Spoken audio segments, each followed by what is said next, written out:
E o Deus a que eu sirvo, Ele pega um vale de ossos secos e transforma num exército com vida.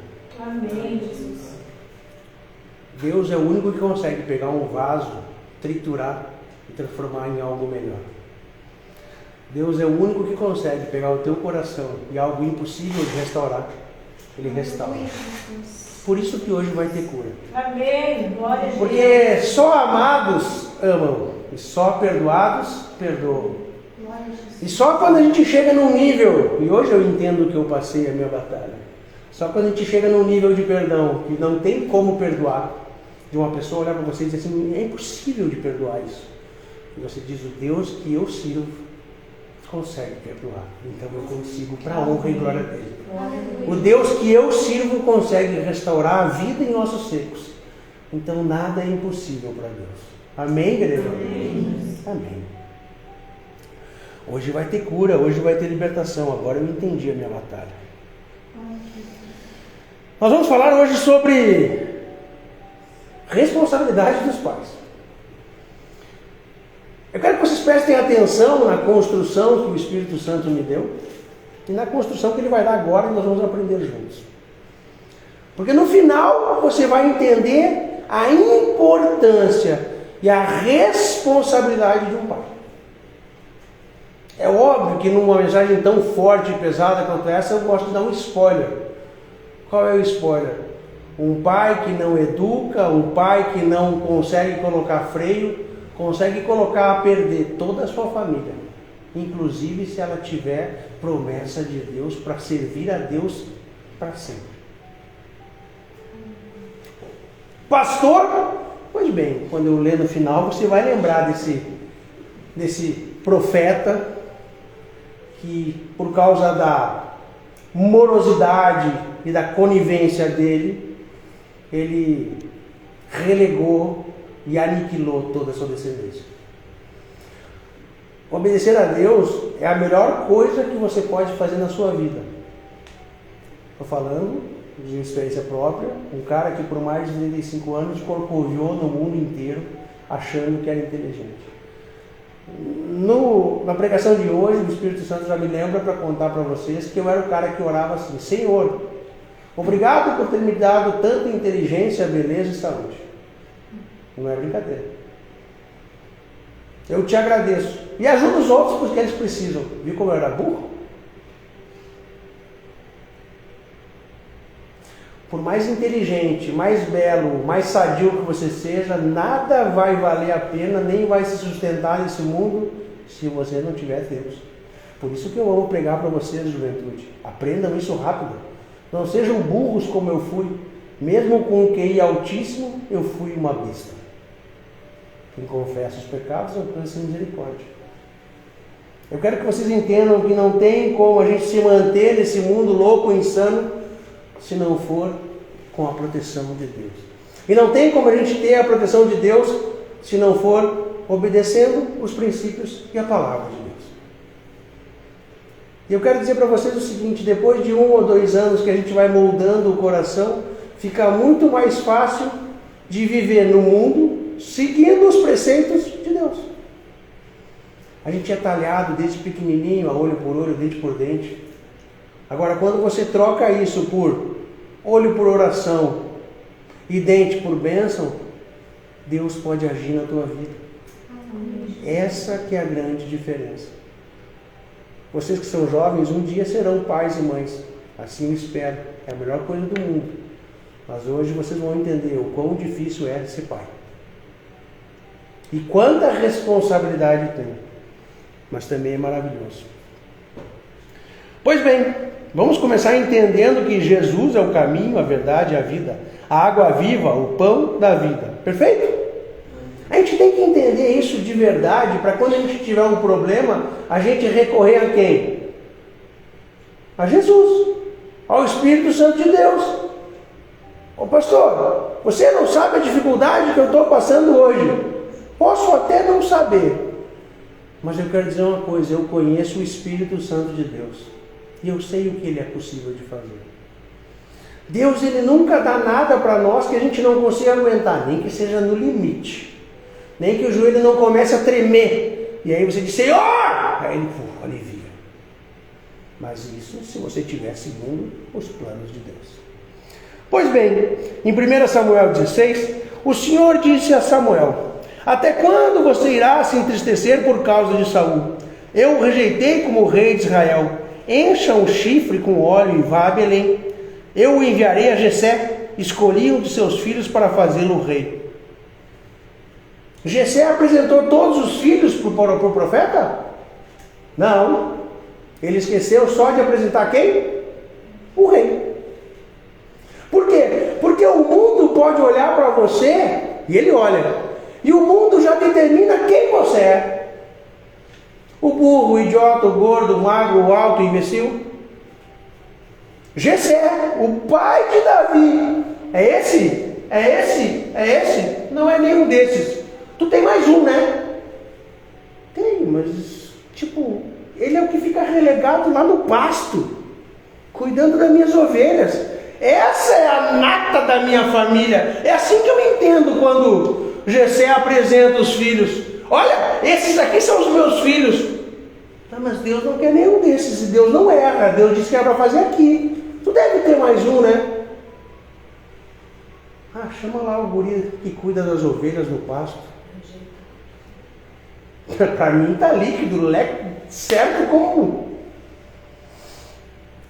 Quer dizer que você está se sentindo rejeitado? Opa, dá glória a Deus.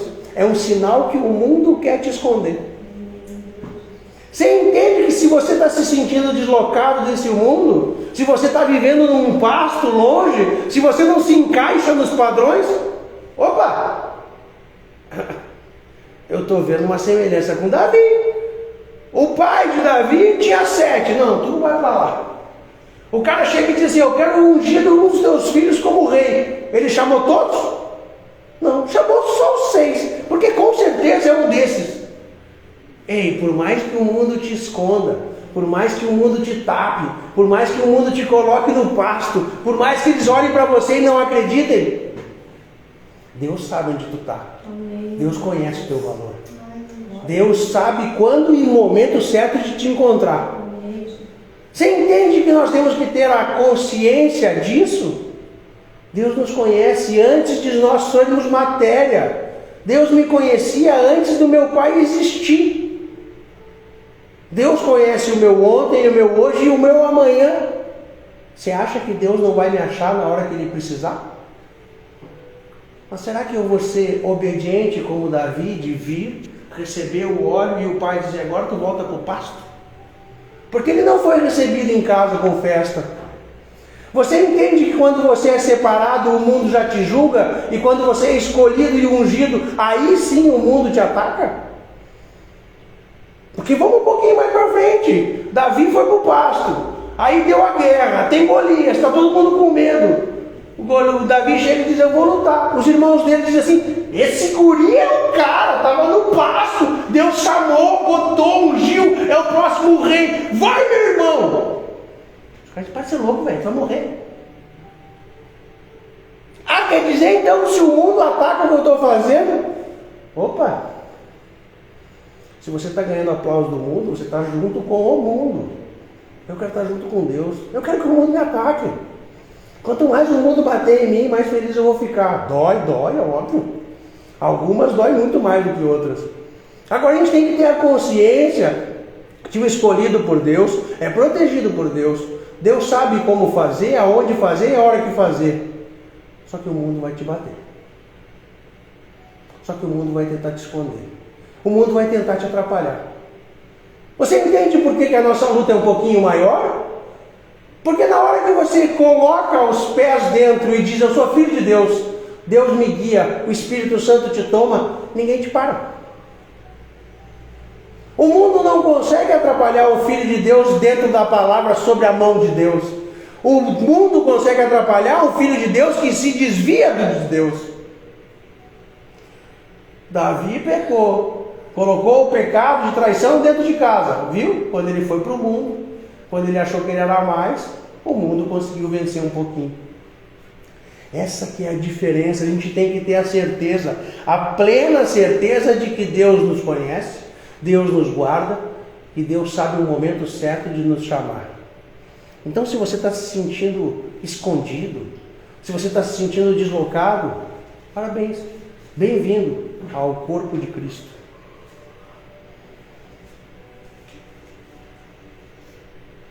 Pastor, mas eu quero viver a promessa. E quando eu viver a promessa, eu vou conseguir viver a promessa sem ter problema? Eu vou conseguir seguir o caminho de... Não, meus irmãos, nós somos falhos. Davi pecou. E Abraão, o pai da fé, pecou? Agora eu quero que vocês entendam o seguinte: quando Deus vier falar com vocês e disser, a tua promessa é essa, aceita e aguarda. Um anjo do Senhor, não é um profeta, um anjo do Senhor veio para Abraão e para Sara e disse, vocês terão um filho. Agora você quer ver a importância do pai? Sara disse, Abraão, sou muito velha, eu não consigo ter um filho. Tem um filho com a empregada ali.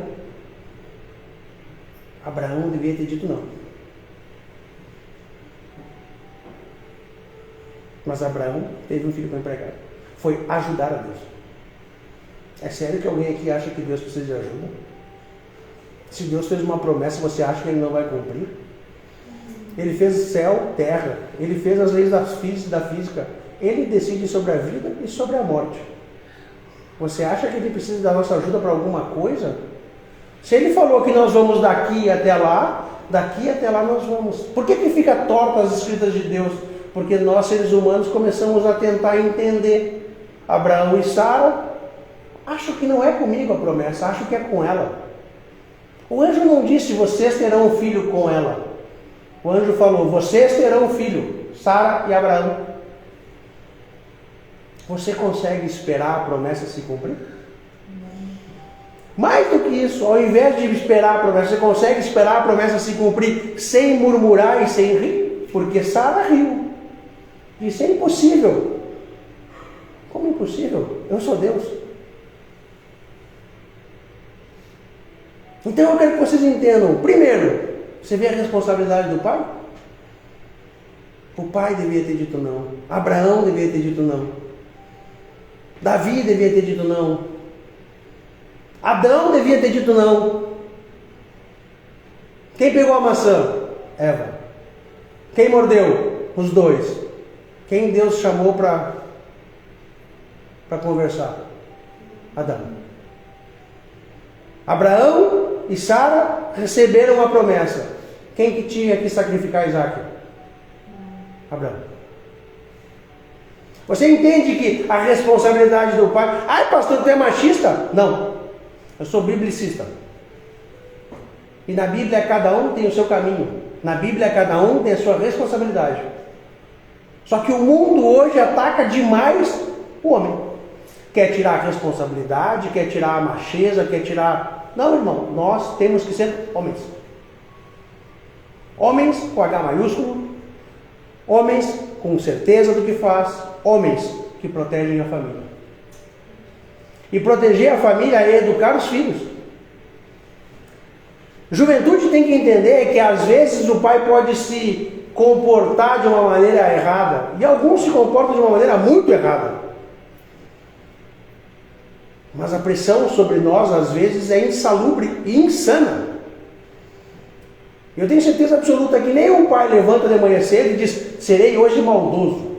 Vou bater na minha filha só porque eu estou com vontade. Talvez é o que ele aprendeu a fazer. A gente tem que entender que as pessoas reagem conforme elas foram ensinadas. Difícil a pessoa sair do seu modo operacional de vô para pai, de pai para filho. Por isso que eu convido vocês a escutarem, a lerem, a entenderem e a compartilharem o Evangelho. Porque o Evangelho traz o Espírito Santo. E o Espírito Santo traz entendimento. E o entendimento nos traz liberdade. Nos traz tranquilidade. Eu sei que às vezes o pai e a mãe podem ser, aos olhos de vocês, injustos. Só que entenda que se você for justa, Deus pode trabalhar na tua mãe que está sendo injusta, no teu pai que está sendo injusto. Agora, se você bater de frente, fica elas por elas, e aí Deus sai dessa jogada. É aqui que o Filho de Deus tem que aprender. Nós não respondemos soco com soco, porrada com porrada. Por quê? Porque quando a gente trabalha no mundo, Deus não pode agir. Nós temos que fazer exatamente o contrário. Responder com oração e comportamento. Como é que um filho de Deus se comporta? Como é que um filho de Deus trabalha? Oração, jejum, bênção e respeito às autoridades. Tem um novato, vamos ensinar para ele nosso princípio básico. Teu nome esqueci, meu irmão. Ian, tu quer viver uma vida longa? Bastante dias na terra? Sim. Tu quer que tudo te aconteça de uma maneira boa aqui na terra? Como é que a gente vai fazer isso, pessoal? Honrando pai e mãe. Você não consegue ter uma vida decente na terra, e muito menos frutífera e longa, sem honrar teu pai e tua mãe. E honrar pai e mãe jamais vai ser bater boca com pai e mãe. Você acredita no Evangelho? Acredita em Jesus? Então, se tu não gostou da palavra, discute com ele quando chegar lá em cima. Eu só sou o vaso. Eu só sou o emissor aqui. Está aqui na palavra, daqui a pouco eu vou ler para você. A gente tem que entender que as coisas do mundo só se modificam quando a gente modifica o nosso comportamento no céu. É isso que eu quero que vocês entendam. Não existe como a gente mudar uma pessoa sem ser através do Espírito Santo. Não tem como a gente fazer milagre mundano. Tem milagre de Deus. Que a gente faz em nome de quem? Jesus. Agora, você quer fazer um milagre em nome de Jesus, para honra e glória de Deus, mas sem respeitar os princípios e os mandamentos dele? É impossível. Quem gosta de malhar? Você quer ficar forte? Vai para a academia, chama o bombado e diz: como é que eu fico com o braço grande? Ele vai te ensinar. Repete que tu ganha. Tu quer ter uma vida com Cristo? Está aqui. Não, pastor, é que tem umas partes aí que eu não gosto. Tá bom. Então quando tu chegar lá em cima, discute com o homem. Mas fica com uma dica. Segue o caminho. É muito mais fácil. Eu não conheço ninguém que consiga desafiar Deus e ganhar. Você conhece? Eu tinha um tio que vivia falando alguns impropérios. Morreu com um tiro no peito, agonizando em casa sozinho. Hoje eu entendo que princípio é princípio. Não tem como a gente fugir disso. Ao mesmo tempo, eu conheço um bando de vida louca, inclusive tem um que é famoso aqui, que honra o pai e a mãe dele, é um semi-morto, mas não morre. Vai viver até seus 85 anos, por quê? Porque é princípio de Deus. Se honra pai e mãe, vai viver vida longa na terra. Não tem o que fazer. Ninguém conhece um cara que parece que é imortal? Todo mundo conhece um que você olha e diz assim: como é que esse cara não morre? Vai ver se não honra o pai e a mãe dele. Mas o pastor, ele é muito louco. Sim, é muito louco. Só que ele não morre. Porque a palavra de Deus se cumpre, seja entre os filhos ou entre os ímpios. Eu quero que vocês entendam que a palavra de Deus se cumpre sobre a vida de todos. Ah não, eu vou me mudar lá para a cidade tal, porque lá eles não são evangélicos nem católicos. Lá eles também vivem os mesmos princípios. Porque todo o mundo foi criado pelo nosso Deus. É simples. Então disse Deus: tome seu filho, seu único filho Isaque, a quem você ama, e vá para a região de Moriá. Sacrifique-o ali como holocausto num dos montes que lhe indicarei. Vocês sabem por que Deus pediu para Abraão sacrificar Isaque? Por quê? Está a fé dele, né? Mais do que isso, Isaque tomou o lugar de Deus. Além de testar a fé, Isaque tinha tomado o lugar de Deus, porque até Isaque nascer, Deus era tudo para Abraão. Depois que Isaque nasceu, Deus começou a relegar toda a atenção dele para Isaque. Tudo era Isaque. Ele esqueceu o povo, ele esqueceu Deus. Aí Deus disse: oi? Ele endeusou o filho. Aí ele disse: ah, é? Então vem cá. Agora, você já leu essa passagem com calma?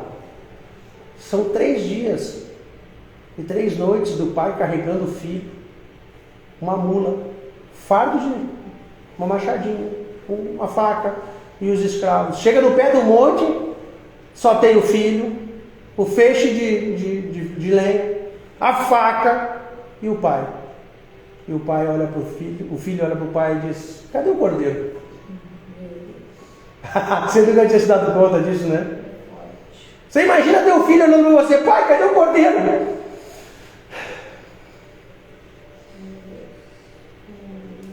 Eu acredito que foi nesse momento que Abraão se deu conta de que a promessa de Deus não pode morrer. Se ele sabia que havia um cordeiro, ou se ele ia matar Isaac e Isaac ia renascer, naquele momento, eu não sei se ele sabia, mas eu tenho certeza que Abraão começou a ter certeza plena e absoluta que não importava o que acontecesse naquele monte, ele ia descer com o filho. Porque Isaac era a promessa de Deus. Amém, aleluia. Ninguém pode tirar a promessa de Deus de você.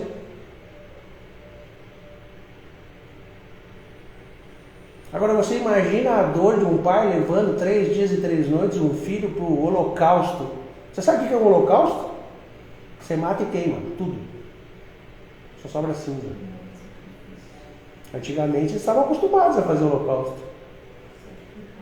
O Isaac já sabia que era um holocausto. O Isaac se deitou em cima da madeira e deixou ser amarrado. Você tem que entender que a palavra está lá. A obediência de um filho até o final. Assim como Jesus se entregou por nós, Isaac se deitou na madeira e disse: tá, pai, faz o que tem que fazer.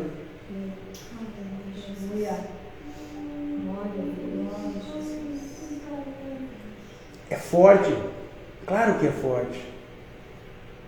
Só que Deus tem o nosso coração. Quem aqui já deu o coração para Deus? Amém, aleluia. Mantém ele lá, porque lá é que você vai ser guardado. Aleluia. Lá é que você vai guardar a tua geração. Lá você vai ter a tranquilidade, mesmo nos piores momentos. Muitos vão tentar desviar vocês da promessa de Deus. Muitos. Alguns até parece que é a especialidade da casa, né? O menu da pessoa é tentar desviar, tentar te atrapalhar e te incomodar um pouco, mas faz parte da vida. O texto de João diz, em 1 João 18,10: então Simão Pedro, que tinha espada, desembainhou e feriu o servo do sumo sacerdote, cortando-lhe a orelha direita, e o nome do servo era Maico. Pedro estava tentando salvar Jesus de ir para a cruz. Ele não estava atrapalhando o propósito de Jesus? Se Jesus quisesse, ele não fazia: Senhor, descia um bando de anjos. Se Jesus quisesse, ele não fazia como ele já fez várias vezes: ele saía pela direita e ia embora e as pessoas nem viam ele. Ele avisou que ele ia ser entregue. Ele mandou Judas entregar. Quando chegou, ele disse: estou aqui, meu irmão. Por quê? Porque era o caminho dele, era o propósito dele. E Pedro andou 3 anos com ele e fez o quê? Tentou desviar ele do propósito. Você entende que às vezes o teu melhor amigo com a melhor intenção ainda está tentando te desviar do propósito? Você entende que nós temos que ter essa inteligência de saber o que é de Deus e o que não é de Deus? Você entende que a gente tem que saber que mesmo às vezes indo pelo caminho tortuoso é o melhor que Deus tem para nós? A gente tem que começar a ter essa intimidade do Espírito Santo de dizer: Senhor, essa decisão que eu vou tomar hoje é para ti ou não é para ti? Como eu falei no domingo. Há 2 anos atrás eu tomei uma decisão e fiquei durante uns dias orando com Deus para Ele me dar a determinação. Um ano atrás eu confirmei essa decisão. Depois eu precisei botar para Deus e dizer: Senhor, tu me confirmou 2 vezes. Confirmou, confirmado. Só faltou mandar um selinho no e-mail. E agora eu estou vivendo isso. Se é de Deus, isso tem que acabar. E aí ele disse: espera mais um pouco. Até quarta. E aí ele curou. E hoje eu entendi. Ele me levou com um novo nível de cura e libertação. Porque eu preciso passar por determinadas coisas para ter a autoridade de fazer. Então talvez o que você está passando na tua casa seja extremamente doloroso para você. Mas no momento que você conseguir se curar e se firmar na fé, e aquilo lá não te afetar mais, porque eu quero que vocês entendam uma coisa: viver com Cristo, viver com Jesus, viver servindo Deus, você vai tomar porrada todo dia.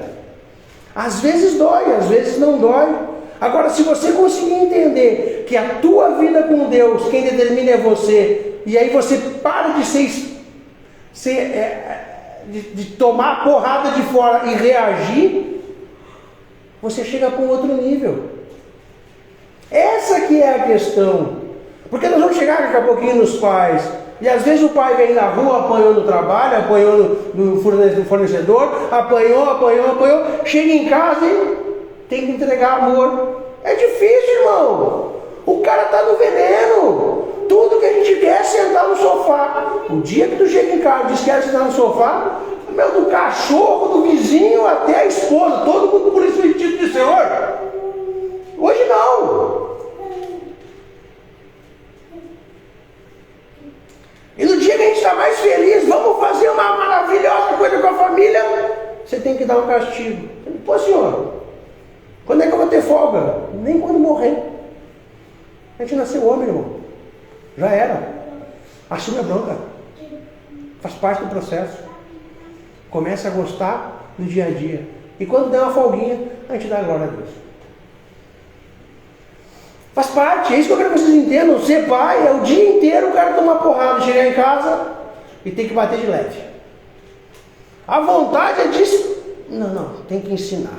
Vamos ensinar, Senhor. Eu estou sem vontade, estou sem paciência. Eu quero agora dar uma resfrega aqui. Eu apanhei o dia inteiro na rua. E Deus disse: tem que ser justo. Sim, Senhor. Justo. Como ser justo? Essa que é a diferença. Por mais que a gente não queira, a gente tem que tentar. Só que às vezes a gente perde a mão. Aí a gente precisa da ajuda de vocês. Essa que é a diferença. Vocês querem uma prova? Olha no mundo. Se a mulher faz, ela tem as razões dela, ela queria isso, ela não sei o quê. Se o homem faz, canalha, cafajeste. Mas é a mesma coisa, irmão. Ela chegou em casa, fez tal coisa, tem o jeito dela. O cara chegou em casa, fez tal coisa, canalha, cafajeste. Pô, velho!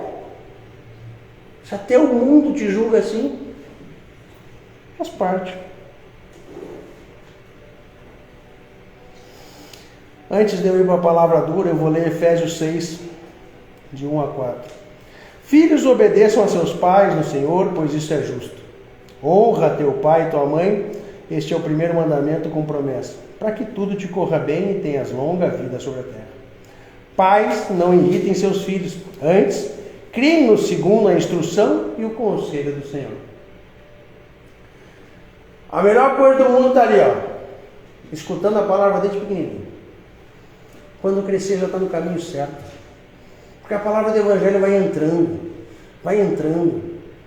Isso é uma conversa que eu e o pastor a gente já teve há algum tempo, já está determinado. Não tem mais área kids, na igreja nenhuma nossa. Jesus, Ministério da Graça, é proibido ter área kids. Por quê? Porque as crianças têm que escutar a palavra do Evangelho.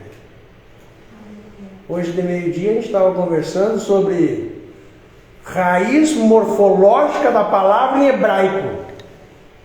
Isso só acontece se o adolescente, se a criança e se o pai beberem da mesma água e da mesma fonte.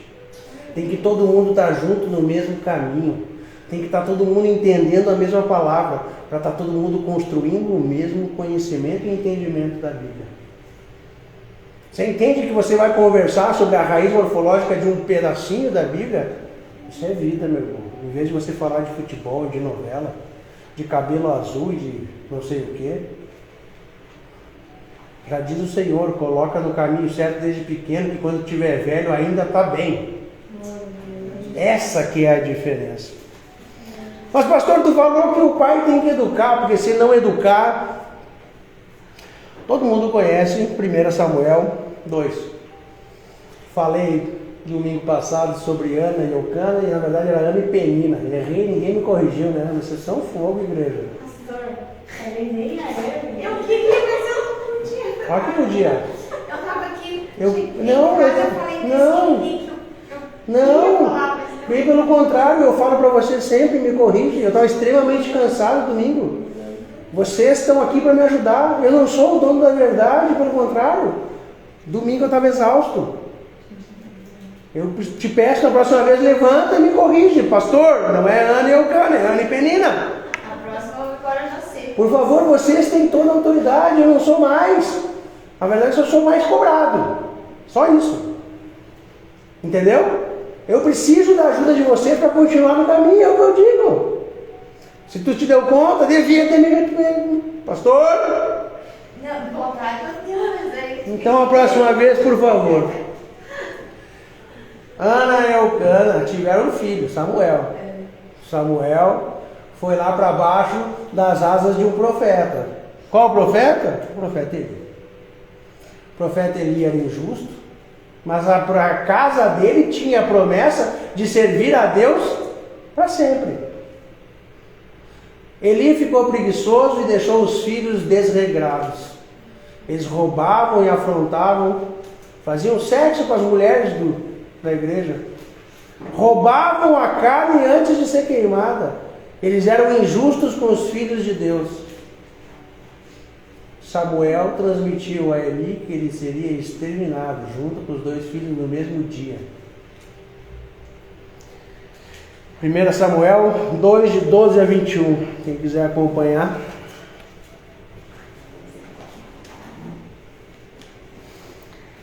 Eram, porém, os filhos de Eli, filhos de Belial, e não conheciam o Senhor. Porquanto o costume daqueles sacerdotes com o povo era que, oferecendo alguém algum sacrifício, vinha o moço do sacerdote, estando-se cozendo a carne com um garfo de 3 dentes em sua mão, e dava com ele na caldeira, ou na panela, ou no caldeirão, ou na marmita. E tudo quanto o garfo tirava, o sacerdote tomava para si. Assim fazia todo Israel que ia ali a Siló. Também, antes de queimarem a gordura, vinha o moço sacerdote e dizia ao homem que sacrificava: dá essa carne para assar ao sacerdote, porque não tomará de ti carne cozida, senão crua. E dizendo-lhe o homem: queime primeiro a gordura de hoje, depois toma para ti quanto desejar a tua alma. Então ele lhe dizia: não, agora o que has de dar, e senão por força tomarei.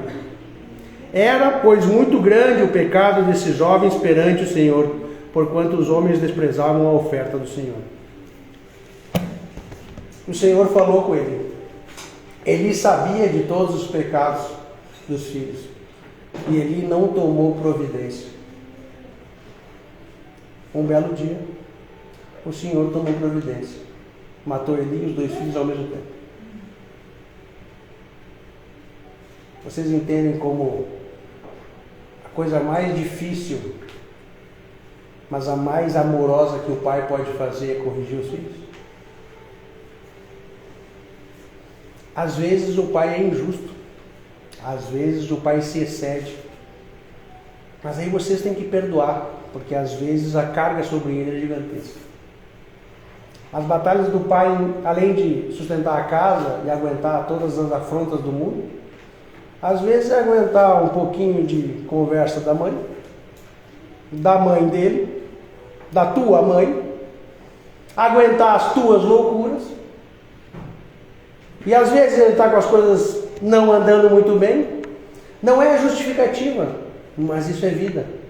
Daqui a pouco vocês vão estar lá do outro lado, vocês vão ver como às vezes é pesado. Diferente do que vocês podem fazer é se agarrar na palavra do Senhor, porque ela te sustenta, ela te dá tranquilidade e o Espírito Santo te dá entendimento. Amém.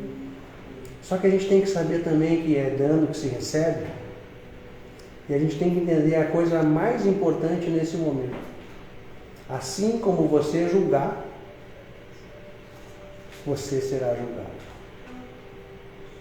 A minha meta de vida é chegar lá em cima, Deus pegar um livro bem grosso e dizer: parabéns, filho, páginas em branco. A coisa mais difícil de fazer no mundo é não julgar. Mas a melhor coisa que você pode fazer é treinar o teu coração para não julgar. Porque assim como você julgar, você será julgado. Espero que a palavra de hoje tenha falado com o coração de vocês. E principalmente que traga paz Porque não tem injustiça nenhuma que Deus não esteja olhando. E não tem lugar nenhum onde vocês forem desonrados e agirem como filhos de Deus, que vocês não serão honrados duplamente. Lembrem de Ana e Penina. Ana sofreu orando. O filho dela, além de ter nascido, virou profeta e 2 livros na Bíblia. E Penina é uma nota de rodapé. Amém? Amém. Pastora?